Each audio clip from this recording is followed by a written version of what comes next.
Technology kicks my butt today. So welcome. We are episode 177.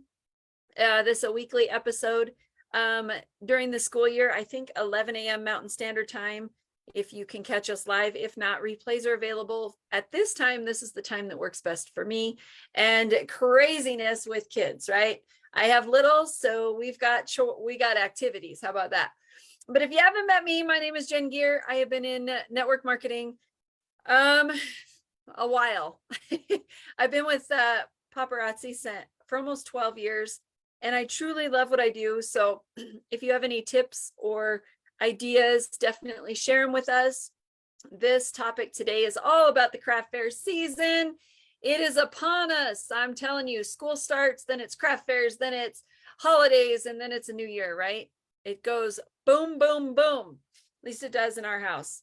But if you don't know, hey, Retta, what a craft fair is, it's just kind of like where people get together at different locations, right? Like you see them at schools, you see them at, big venues. They could be called a vendor fair as well. But people get together with their booth and they sell their items. Some of their items may be homemade. Some of their items may be network marketing businesses. There's so many different ways and locations that you could get a booth at. So get creative, get outside that box. Don't be upset if someone got a booth at a craft fair you want to be at, because it always changes and you might find something even better, right? Totally can. Check them out. So choosing an event, like I did events. What are we at? I said, I've been network marketing a long time. I did events. I think it was 12 years I did events. Every event I could find, back to back. I did every event there was. It was insane. And I had little kids and I took them with me. They would sleep under the tables. But it is so important to figure it out on choosing these events. Here are some super big tips for you guys. Choosing an event. Location is huge. Honestly, where it's located in your local town, but if you're going to travel to it, there's lots of fantastic events that could be a couple hours away from where you live, but you have to factor in how much it's going to cost for that, as well as your time, your fuel, your hotel, or you sleep in your car, whatever works for you. Another big tip is that event inside or outside? Now, I don't know what it's like where you all are, but it's been hot this August where I'm at. And I canceled a couple events because I didn't want to sit outside when it was 100+ degrees to sell jewelry. So ponder whether it's inside or outside. What do they provide the vendors? Okay, these are huge questions you should ask. What do they give you as a vendor? Do they give you chairs? Do they give you tables? Do you get electricity, or do you have to pay for it? Wi-Fi, backdrops? Is your booth against a backside? Or are you back to back with other people? You can get creative and do the event, just figure out how to create a backdrop, but you want to know those things going in. How many customers or foot traffic do they expect? If they get irritated answering these questions for you, it's not the event for you. Promise you. Been there, done that. Is there an entrance fee? Does it cost? Is it a wedding expo and it's targeted just towards brides? You're going to limit your ability, but you can still get out there. That was the next one. Is it geared towards a specific crowd? Yeah, right. I've done so many different kind of events. I don't know. It's fun. You get different kinds of people. Weddings, women's shows, hunting expos, gun shows. You can sell jewelry to gun show. Yes, you can, because there's going to be a lot of people there looking for guns. And guess what? There's jewelry right there that's a heck of a lot more affordable than a gun, right? Yeah. So how big is your booth? You want to know what the size of your booth is. Don't just sign up for something that says one booth, because that could be a 6-foot table. And they squish you into the next person with a 6-foot table and you can't even slide between them. Yep, been there, done that. So ask what size your booth is and then plan accordingly. You can set that booth up in your home to get an idea of what all you can bring and how big that space is. Draw it out. Tape measure it out, put one shoe here for that end, one shoe over there, so you can visually see how big that spot is, right? Is there another paparazzi consultant? I probably should have put this as number one, because you can't have a event, you can't be at an event with two paparazzi people, two separate booths. Okay. Now, when I first started paparazzi, I did events with other paparazzi sisters. We shared the same booth. We didn't have separate booths. We had the same booth. That's okay. Separate spaces is not okay. Okay. Judy Smoody over here can't have a booth and then you have one over here. It doesn't work that way. That's a paparazzi policy and procedure. The next one is it their first event? If this is the first time they've ever done an event, yeah, be cautious, because if it's the first time they've ever organized an event, it could totally suck. Promise. What else is going on that weekend? I mean, I'm telling you, you can search local events and see what's going on for the next couple months. So if there's a lot of other functions going on that weekend that you're going to sign up for this craft fair, be wary that people might go to those other functions instead. Pay attention to those dates. Don't judge the kind of event. We've done the hunting and fishing expo. I've done pool shows. I'm not talking about swimming pool. I'm talking about billiards. I've done all kinds of events. I've set up an event table inside a horse stall. That one was actually a lot of fun, different, but fun. But I also had an event where they locked the doors. They never unlocked the front doors, so people never came in. And I didn't realize that till I went out to my car to get something, and every door was locked, trying to get back in. Yeah. So pay attention to those things. Pros of doing events: you meet local people, you sell on-hand inventory, you gain new team members, and you can share your online catalog. Let people know that you have that online catalog. Challenges for us where I live is weather. Weather is a challenge, whether it's too hot, it's too windy, or it's cold, darling. Location, it depends on where you are. Location can be a challenge, right? Other activities going on. That one is so big. There's so many events that people organize that you really want to pay attention to which one you should be at. Other consultants. Yes, somebody could go sign up for that booth event. So what? Find a different one. Having a booth at job fairs, trade shows, and events is a great way to increase your clients.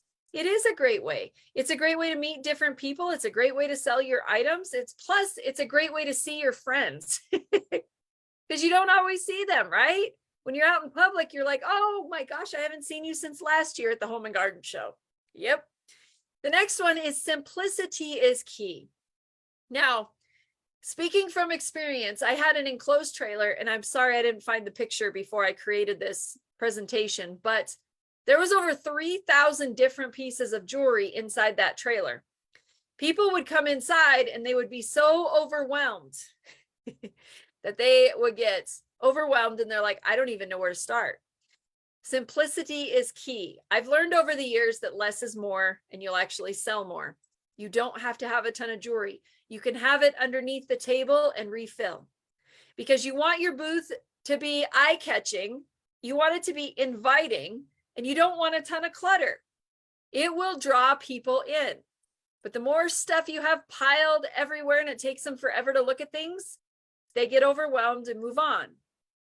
You can set up simple booths, little baskets. You can have a few things here and there, but don't feel like it has to have everything that you own all in one place. Too much variety is a mistake. It's kind of crazy to say that, because years ago, I would say the opposite. I'd take everything you have, take it. But it's not true. You don't want to overwhelm them. I get overwhelmed easy. But when you're doing these events, y'all, you want to make it count, right? If you're going to go set up a booth somewhere, because there's so many ways that you can sell your jewelry, doing it in person now is kind of different. It's different, right? Most people sell it online. But if you're going to go set up a booth, or if you're going to go to a home party, you got to make it count. Make it count. Be ready to go. Get prepared. Talk to the people. Make it worth your time. Don't sit behind your booth on your phone, playing on your phone. Nobody likes that person. Nope. Tell me I'm wrong. Simple booths. Look at this is a killer simple setup. You can have tubs underneath to restock. Somebody says, hey, what do you have for blue rings? You can have them underneath to restock. Do you know how much this jewelry costs? Pretty simple. It is not crazy, and it doesn't have to be, you guys. It really doesn't. Because you have an online catalog, right? Have something they can sign up for. If you want to continue to grow your customer base, have something that people can sign up for. There's a QR code you can scan and create your own Google Doc. You could do that and create a QR code.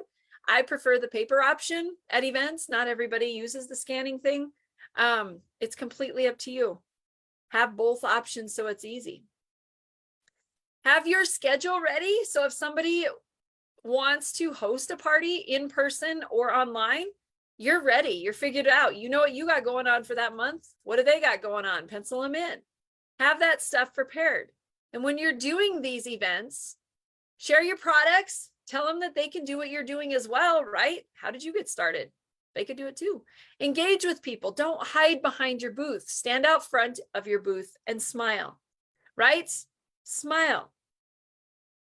I like to wear crazy hats. It takes the edge off.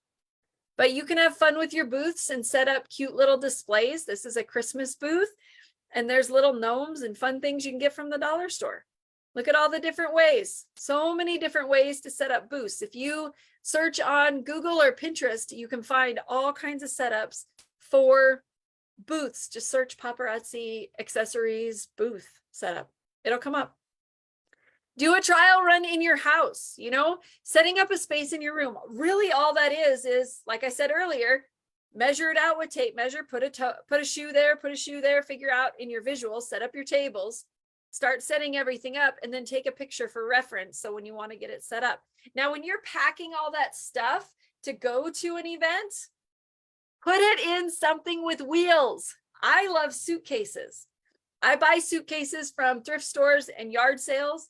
And I organize everything has to fit in those suitcases. So I do not want a big display unless I can get it to fit in a suitcase.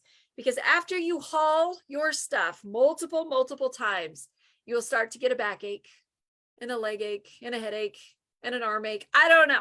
It's a lot of work. Find stuff with wheels. It makes life a heck of a lot easier. Plan for just in case. What if it's raining that day? What if it's windy? What if it snows 5 feet? Yes, that happens here, right? Give yourself that extra time to prepare and set up for your booth. The more times you do events, the quicker you get. The more organized you get, the quicker you get. The more you plan ahead, the quicker you get, and the easier it is. Keep it simple. Keep it easy to set up.